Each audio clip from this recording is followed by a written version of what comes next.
Yeah, good afternoon, YouTube. It's a good Sunday afternoon. I've been out here tinkering again. After the tests that I ran in my last video, I decided to go back to my old starting fuel tank, and I just finished getting it a new valve put in it, a very high flow valve, and getting the tank sealed and filled up with my bulk tank, and the solenoid installed that's going to be controlling the fuel, and got it all piped up to the starting fuel input on the engine. Now, this setup worked before, and Bob sent me this 3/8 inch valve with a 3/8 orifice. This also has a 3/8 orifice, so when I open it up, it's got full flow. And this is a new piece of tubing that is 20 thousandths wall thickness rather than 28 thousandths wall thickness. You may say, well, that's not going to make enough difference to amount to anything, but Bob uses 20 thousandths wall on all of his tubing, so just to remove any doubts and fears and so on like that, I decided to go with 20 thousandths wall tubing as well. As you can see, I've got the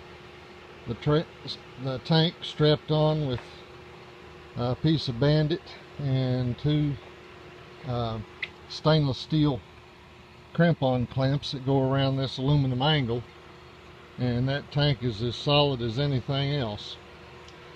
And I was debating on whether to try a starting run today, but since it's a Sunday afternoon and everything's quiet and peaceful, sky's overcast, I didn't want to disturb everybody on their Sunday evening, maybe watching ball games or listening to religious broadcasts or whatever they're doing. I figured I'd just not disturb them. I'll save that for tomorrow or another day this week.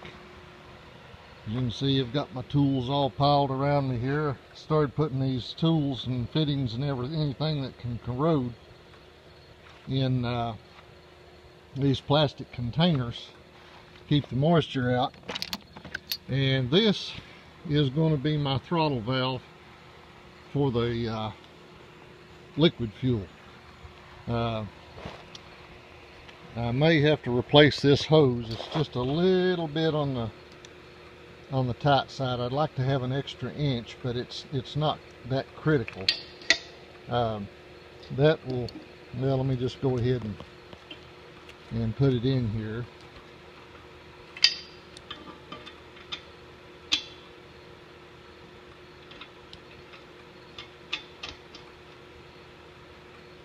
But anyway, that will come down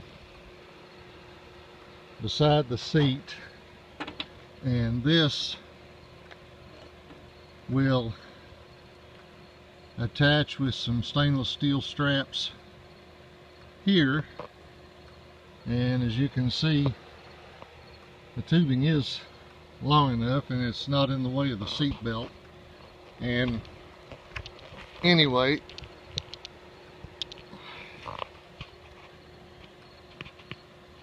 that tube, that gives me a big enough handle that I can feed the fuel on slowly, and that ought to work just fine. That's what Bob uses.